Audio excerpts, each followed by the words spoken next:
This is the first time we've gotten together the members of the STEM Education Coalition, and I'm James Brown. I'm Executive Director of the STEM Education Coalition. We've got about 15 or 20 members of the STEM Education Coalition on the phone here today, and we've also got several dozen representatives of STEM ecosystems. This is the second year we've been in partnership with TIES and the STEM Learning Ecosystem Community of Practice, I think I got that right, to work on technical assistance around policy issues with individual ecosystems. And so over the course of the last year and a half, almost 2 years now, we have partnered with roughly 30 different ecosystems on a wide range of projects, from small one-off events. We've traveled a little bit prior to the pandemic. We've certainly spoken in a lot of virtual events as guest speakers to give previews on policy issues.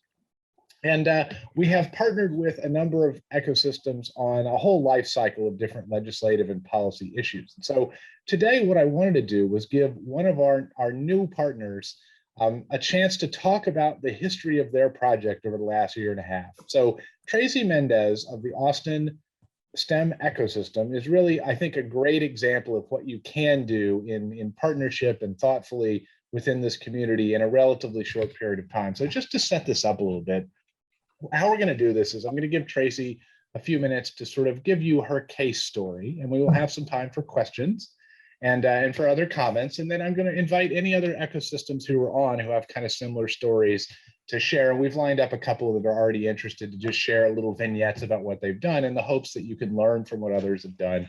And you will understand a little bit more about what it is that the STEM Education Coalition can do. And part of what we've learned is that it's really valuable when we can connect individual ecosystems up with both our members across the country and with their colleagues across their states and with other ecosystems from which they could learn. So with that, let me just set this up by saying, one of the early trips we did in this project was actually one of the last trips that I made before the pandemic hit, which was to the San Antonio meeting of the STEM ecosystems in March of 2020. Feels like a really long time ago now.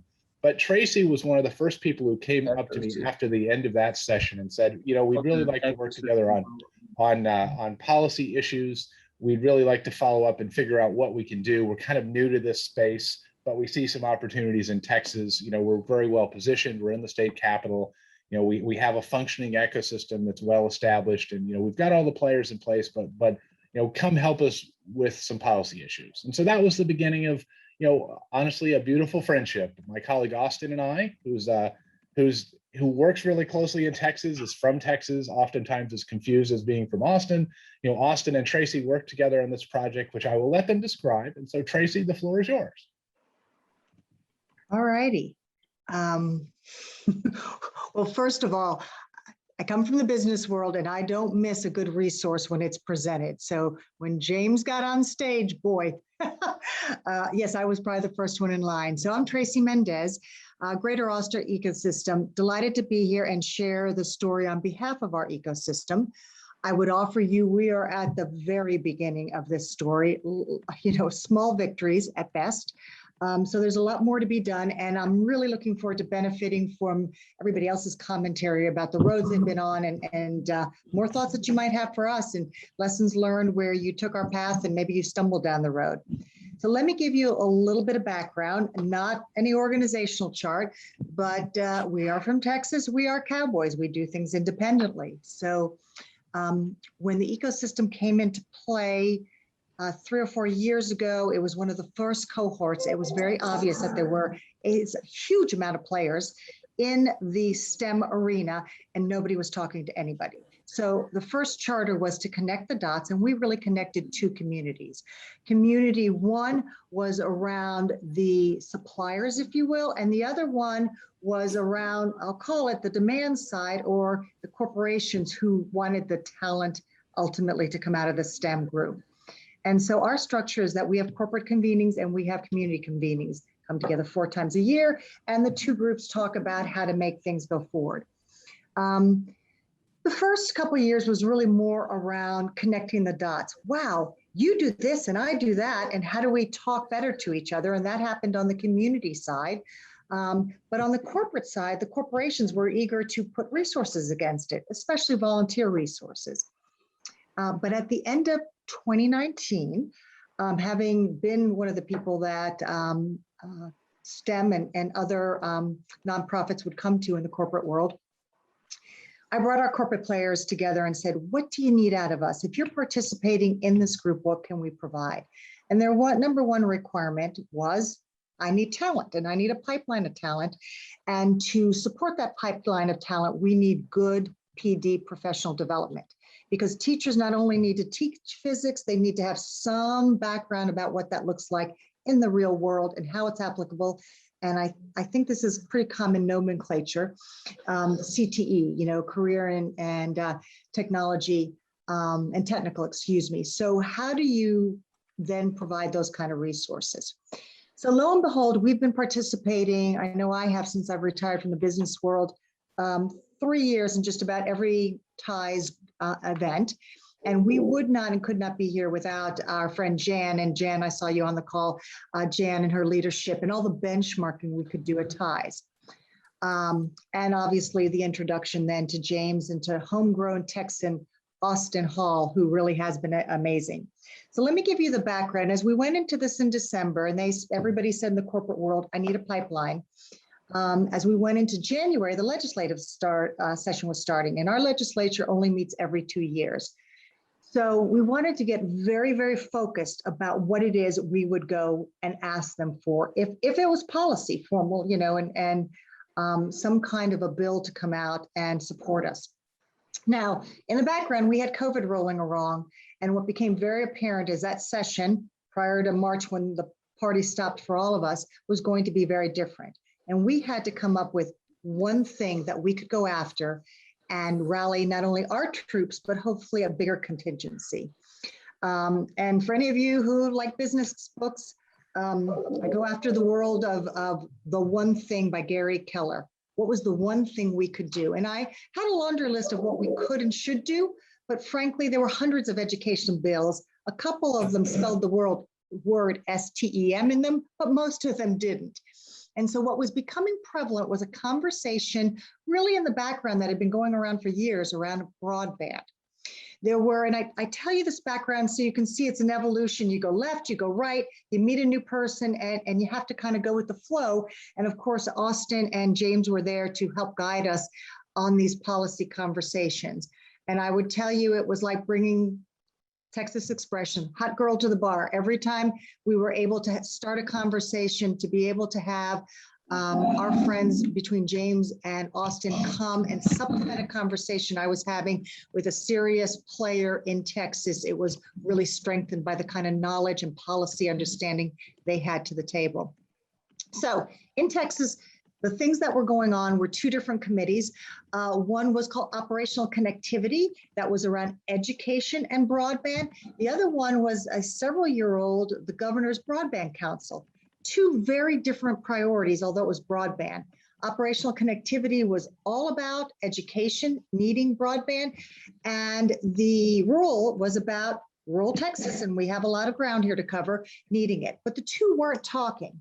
So as I got to meet people, I met the two individual government liaison people who were managing both of those committees. One was around the Computer Association, and the other one was Connected Nation, which many of you know.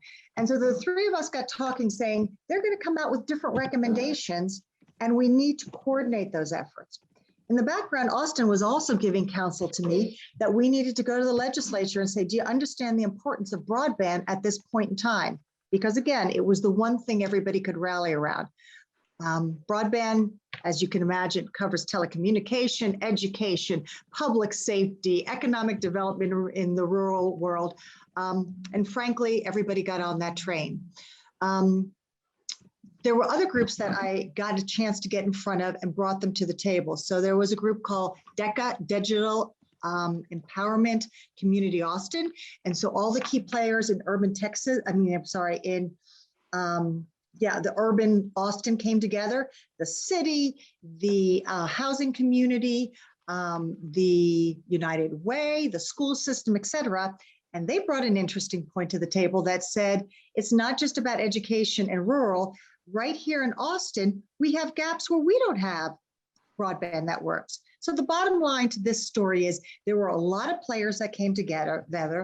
And then I stumbled on a group, and I hope most of you, and if you don't, you should see if there's some kind of rendition. I came across a group called Texas 2036. And they truly embodied everything they thought Texas needed to be. And I'm sure every state has this kind of association or group in play. And it was led by two very powerful Texans, Tom Luce and Margaret Spelling. Some of you may recognize those names. They actually were the secretary and assistant secretary to the Department of Education under President Bush. So they had come home, and we got aligned with them, and they were starting to pressure our leadership for a House bill. Ultimately, the House, not the Senate bill, went forward, called House Bill 5. House Bill 5 was pretty simplistic. Texas, again, back to our cowboy nature, had never put in place a broadband office nor a broadband strategic plan. One of, I believe, 6 states in the nation who had not done that. And so the first thing we needed to do is to get that to play through. Because of the players that we had continued to meet through the Greater Austin STEM ecosystem, Texas 2036 asked us to take to all our players an endorsement of everybody's logo that says to the governor and to leadership here, House Bill 5 is absolutely critical. This needs to happen. Good news is all those players came to the table. And again, I'd be a fool to think that it was us and only us that made this happen. But every single pressure point in our educational, rural community, urban community was all about having this happen. It became one of the governor's top 5 priorities, which was exciting to see. We continued that pressure point, and I say this just for one additional critical piece. It wasn't in getting House Bill 5, but it is how it's going to be executed.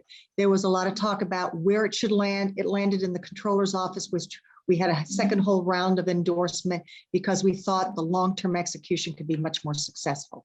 So I'll stop there with the story to say a lot evolved. That's what came out of it short term.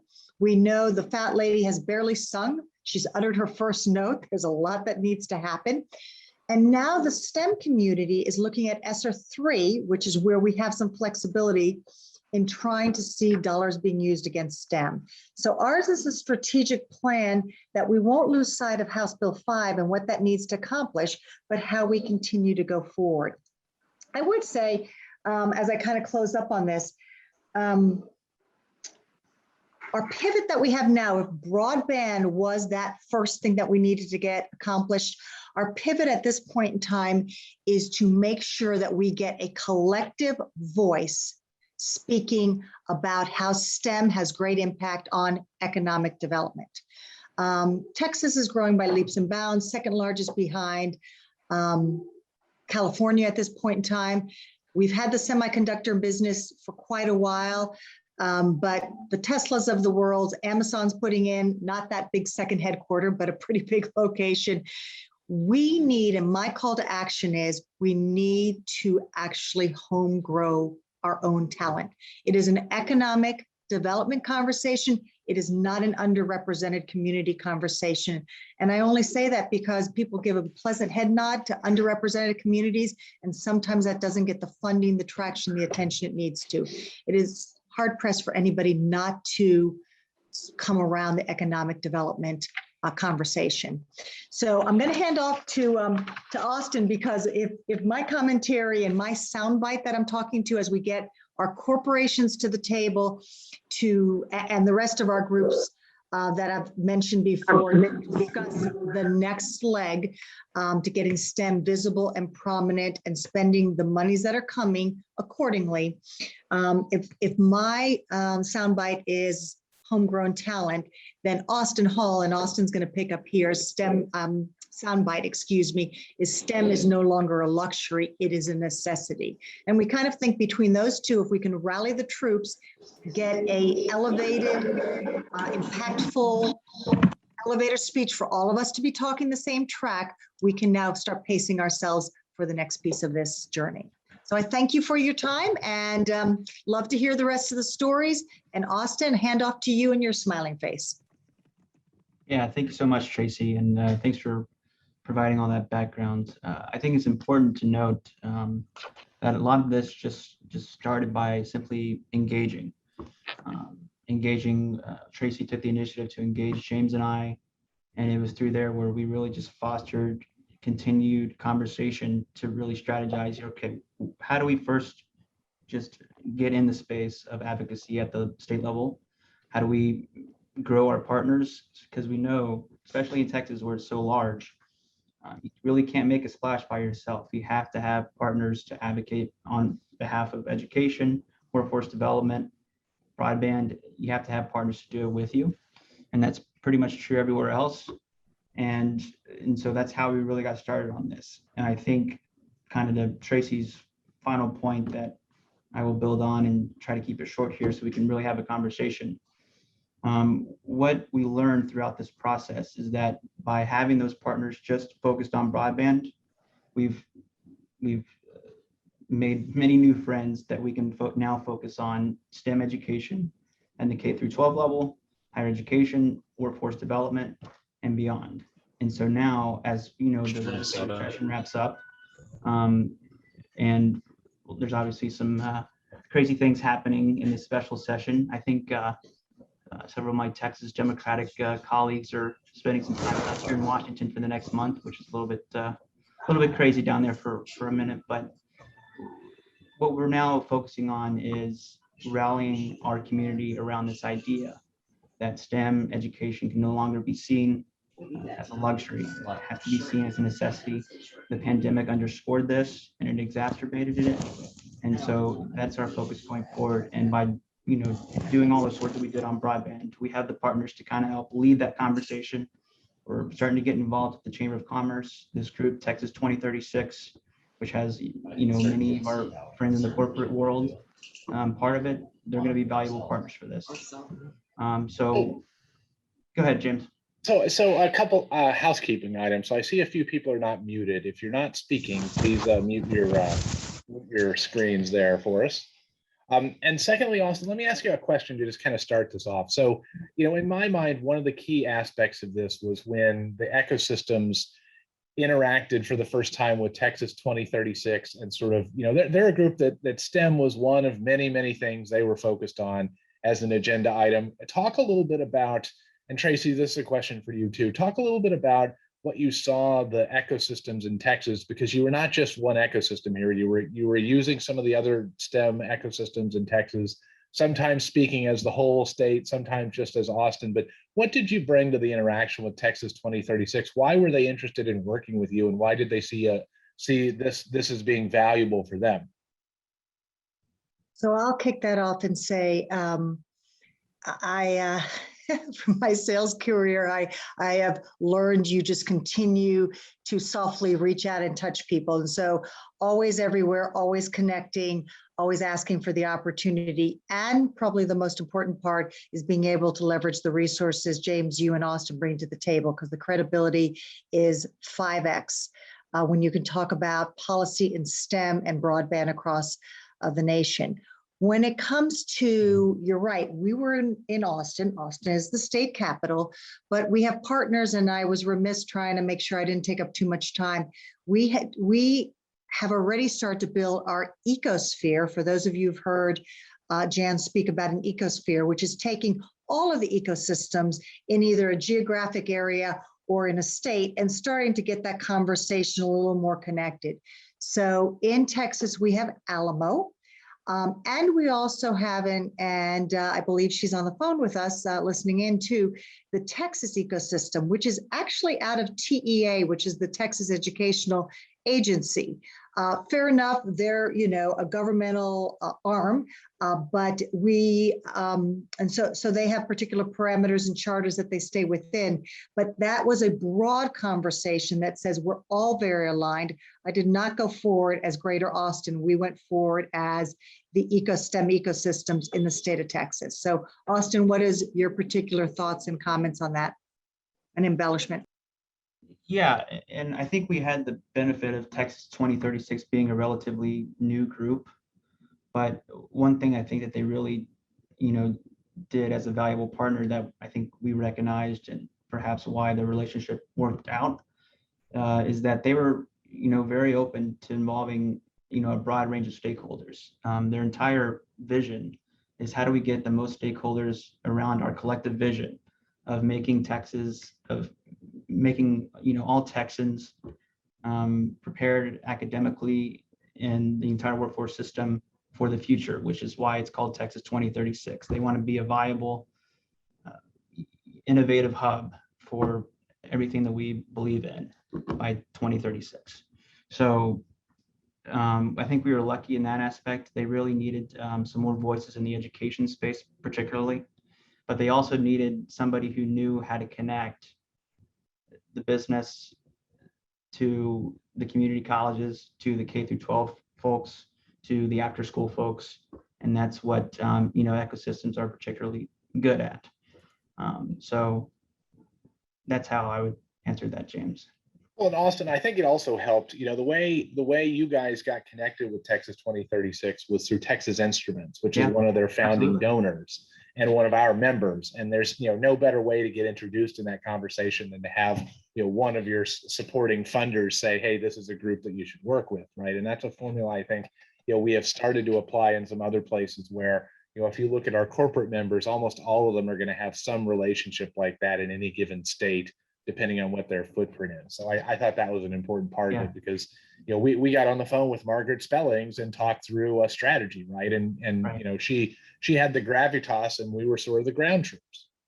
Yeah, shout out to Hannah and everybody at TI for that. Yeah, I wasn't sure if Scott Sedbury was on. I see a Sedbury. I'm not sure which one that is, but we might have somebody on for Texas Instruments if they want to say anything. So we've got some time for some questions here, and then I want to open up the floor to anybody else.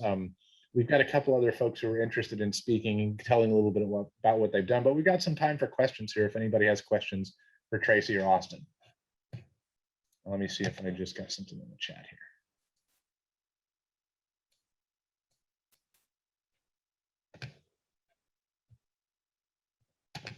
So any questions before we move on? James, this is Natalie at Qualcomm. I had a quick question. Please. Great. I want to say thanks for sharing your story. I thought that was really compelling, and it sounds like having some strong leadership both at the STEM ecosystem level and with Texas 2026 was really imperative to the success that you all have seen so far. I'm curious if there were what other types of recommendations you would have for folks who are trying to also do similar initiatives in other states. What are some of the takeaways that you would, suggest to us, or some starting points for people who may not have, those strong partners in place, or who are looking to really kind of start at the ground level? Yeah, I'll take a stab at this to start, and then Tracy, feel free to chime in. I think a lot of our success that we had so far down in Texas was first identifying who's really empowered to have that influence in the legislature and with policymakers, whether it's at TEA or on the school board. But when we went through that identification of who those influencers are, that's kind of how we led ourselves to Texas 2036 and latched ourselves onto them. And that's one thing that I would certainly recommend for everybody who's interested in advocacy is, really trying to do a deep dive and understand who those players are in the state house and the governor's office. And they may not be policymakers. In Texas, they're mostly business people who are not in power, but have all the money to give to folks in power. I mean, that's just blatantly how it works in Texas. So I think going through that process is really important. I will add, am I off of mute? I think I am. I'll add, I did a lot of research and then obviously the partnership with Austin and James, but you will find back to who's in power and what's evolving, where there's a door that closes, another door opens. The path can be very circuitous is what I would offer to you. And so you have to watch as the opportunities present themselves and be very nimble to move and pivot as to what comes to the table and what bandwagon you can jump on. I would have never guessed it would have been the broadband bandwagon, but it became very apparent. It was the key topic. it was critical as an infrastructure element for ourselves. It got a lot of us at the same table talking. And so that's probably the biggest word of wisdom I would have is do a lot of research, stay and find out who the players are, find out who's got the passion, because you got to have the power and the passion. I would tell you, I don't have the power right now, but I've got the passion to keep on trying to bring the players together, and be flexible, you know, as you go through this particular conversation, and stay focused on one win at a time. There might be a broader strategic plan, but we realize we've got to possibly have a step or two forward, and we may have a step backward. So flexibility. Well, and Tracy, I think that's an important point too, of the pragmatic aspect of what's gone on here in Texas over the last year is, you know, any given group of ecosystems is not likely to be able to influence policy at the level of the governor's office or the legislature on their own, right? You have your own goals, and so does everybody else that's, you know, in a position to influence public policy, and it's interactive, right? Connecting with groups like the Texas 2036 group and the TEA and others that have influence, you know, your agenda adjusts as you figure out where your common ground was and what, you know, what the art of the possible is at any given moment, right? And that, you know, it's not a once through system where you decide, all right, here's our objectives and let's go work on this for 2 years, and we're not going to change our objectives based upon those interactions. It was very, very fluid and very pragmatic. And I think that's another lesson, you know, that's worth taking away from this is just, you know, it doesn't start with having a perfect plan at the beginning. It starts with figuring out who's the first group you talk to, and who's the first group, the next group after that, and the next group after that, so that you've got relationships building at the same time as you're fleshing out your agenda. And different people will come to the table at different times. So around the broadband, there was a group of people that came around. And again, as I've said, that party's not over. We got to put an office in place. We got to have a plan. We got to spend the money smartly for the next couple of years. But that group will morph the next time. Some players that came to the table for that probably care less about STEM as we get a lot more granular. The other thing, since we've got a STEM contingency here that's developed really, as Austin and I have been talking to TextPost, which is Texas out of school time, that is a big part of the conversation with the ESSER $3 coming. So why can't we have a conversation that intertwines STEM and out of school time, since it's so critical, rather than two different venues? So that's a conversation that morphs. But I will tell you, again, you all know I've got a business background. Here was the net when COVID hit. And I used this call to action for quite a couple months. Do not let a crisis go to waste. COVID was a crisis that allowed education to come to the forefront. So took it like a dog with a bone in my teeth, and we ran with that one. I don't know what the next crisis will be. I don't want a crisis for the sake of a crisis, but I think that's the other thing. When that window of opportunity opens up, you've got to be ready to hit it and hit it hard. And all the players that you worked with one time around may morph, and you've got to be prepared for that as well. Well, and so just a last point to make on this before we go to our next example is, I also think, Tracy, it started with you guys taking advantage of the TA opportunities that we were able to provide through our partnership with Tides, right? That it started with a couple of rather formal calls where we got to know you, but it ended up with, you and Austin and others being on email chains and exchanging information and becoming a team, right? That's how this sort of rolls itself out. It starts with that consult with us, and we can give you guidance on where to start maybe, but it really ends up being something that becomes, less formal and more relational as you go forward. So again, if, people are on this call and haven't taken advantage of the TA opportunities, and I see a lot of familiar names now, we've just filled up our July calendar for the rest of the month. We've got another one this afternoon with another partner. So it's nice to see that filling up. The next time you see a message from Alyssa or someone else in the ecosystem world, the learning community, or you see it from us, offering up TA opportunities, this is where it starts. So with this, if there are no more comments or questions for Tracy or Austin, I'm going to change the venue a little bit and move our window up to the fine state of Ohio. And I'm going to turn it over to to Thomas Phillips and Heather Sherman of the Ohio STEM Learning Network to talk a little bit about their history and kind of a similar example to this from a different state and a different place. James, thanks so much, and really appreciate the opportunity. I'm going to turn it right over to Heather. She's the director of Ohio STEM Learning Network and has championed an effort in the state legislature over the last couple of years that it's finally come to fruition and resulted in a line item in the state budget helping to support the network's efforts. So Heather, I'll turn it over to you to tell that success story.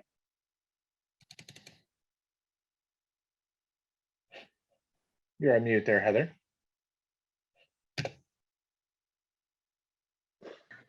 I swear that's my middle name. So sorry. Thank you so much for having us and for giving us an opportunity to celebrate. On July 1st, the governor signed the budget, and in that budget, it contained a $1.5 million allocation to support the work of the Ohio STEM Learning Network. And we're so excited. We have been a public-private partner with the state of Ohio for over a decade. And we started this work and created this network together, but there hasn't been any state funding since about 2014. Battelle has carried the lion's share of the funding for the network during that time, plus, grants that we've received to do work. But finally, we were able to get the state and the governor's office to buy in and really support the vision that we have to expand STEM opportunities to students all across the state. And we're really pleased with the additional capacity that we'll be able to reach more educators and really think about folks who haven't taken on STEM, right? We see all of the connections to economic and workforce development and all the opportunities for STEM to help make Ohio stronger as a state. And we're really looking forward to creating a rural STEM collaborative, continuing to expand programs like MEEP, which is our manufacturing and engineering externship program for teachers, doing some additional work-based learning, expanding access to our statewide student design challenge. This year, we're asking students to tinker around with the question of infrastructure. So reimagine a system, a space, or a product to make their community more equitable or accessible for everyone. So we believe that by helping teachers create opportunities for students to engage in real-world learning, engage in real-world problem solving, that we will ultimately help prepare a STEM pipeline for our businesses that will benefit everyone.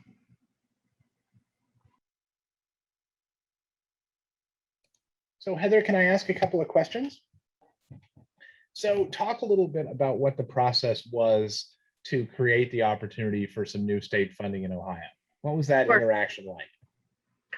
Well, I think that in the background, we've been working on this for a really long time by delivering on our side of the public-private partnership. So we're written into the Ohio Revised Code to be the technical assistance provider for the state STEM committee. So we have been helping with STEM designations since STEM designations started in 2007, 2008. Every year we pull together people to review STEM designation applications. We conduct site visits, we conduct professional development, and we've been engaging, hundreds of teachers across the state in professional development. And so being able to develop a real strong portfolio of measures of success to say that we are making a difference, we started working with the legislature, just like Tracy was saying, like figure out who the decision makers are and working those relationships. So Battelle, obviously last year with our work with the critical care decontamination system, we've talked to the governor a lot of visibility for the student design challenge that we put on. I mean, we have like 4,000 kids who participate in that every year.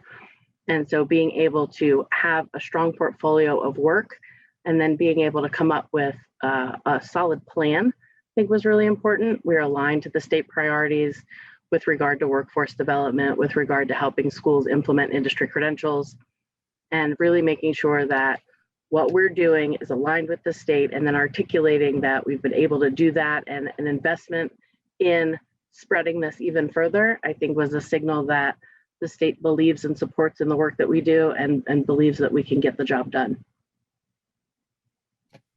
So it's, you're in a kind of a category where there are a number of ecosystems and STEMX members, and some of the after school networks we work with are in this situation where you're in an active partnership with the governor, you're kind of in a fiscal agent situation carrying out one or more of the state's programs. And that's the one thing we've learned about the ecosystems is there's so much variation, that there's no one size fits all model for public policy, right?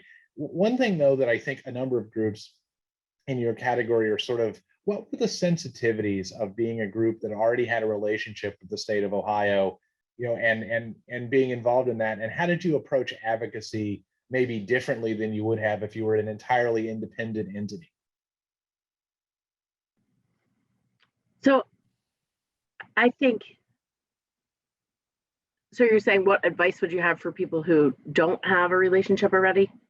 Well, so what I was getting at was, because you're already in partnership with the state of Ohio, you don't always have full freedom in terms of, talking to the state legislature or engaging in public policy as you would if you were, an out organization, right? You're kind of on the inside because you're already doing projects. And I think, some of you will know where I'm going with this. There's other governors' councils that are part of the coalition that sort of play that same delicate walking of the line, where you may not always be happy with the governor's budget request, or you may not always be happy with what the legislature does, but you're sort of beholden to play nice, if you will, and not be so displeased when things don't go your way, and sort of keeping your powder dry for moments like this one.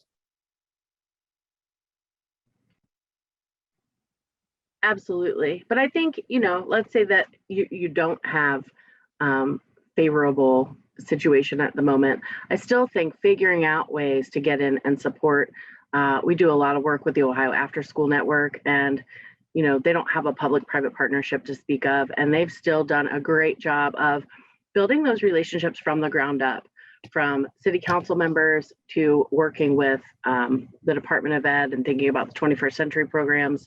And then from there, getting the attention of different people in the state legislature. I think that they're building the relationship, and I would recommend that that's a path to continue to just talk and do good work, and then tell people about it as much as you can. So thank you, Heather, and thanks, Thomas, for sharing a little bit about your stories. We've got about 5 or 6 minutes left in our 45 minutes today.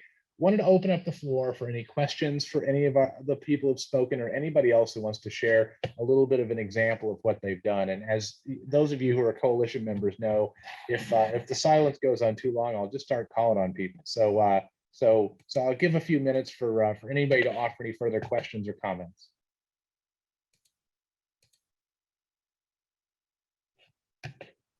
So, James, one thing I will note, hearing Tracy and then Heather is, I think for the folks in Texas, one thing that we're focusing on as a next step is where Ohio has already gone, which is developing a state STEM plan or state STEM coordinating body.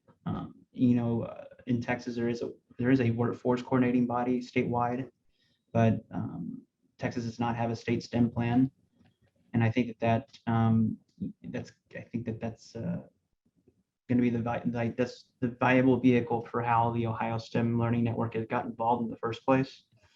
And I think that's going to be our next goal in Texas, and something to learn from Ohio. Thanks, Austin. So we've got time for just 1 or 2 other comments if anybody has any.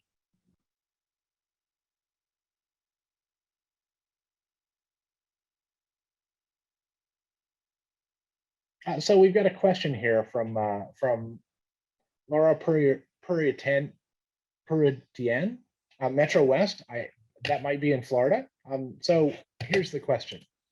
So what is the most challenging pushback you hear from state policy and legislature, and what are the strategies you employ? So Tracy or Heather, actually, this is a really good concluding question. What was kind of your darkest moment? What was the hardest argument you had somebody say back to you when you pushed forward with a policy request?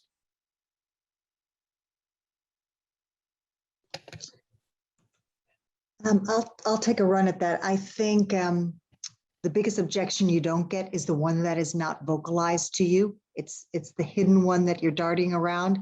At least in Texas, I would offer to you, it is around, nobody can ever say the underserved are not deserving, but that's not where people spend their money. So it's our awareness to try to reframe it's not about the underserved, it is about economic development. So I don't think, unfortunately, most times people won't give you the real reason.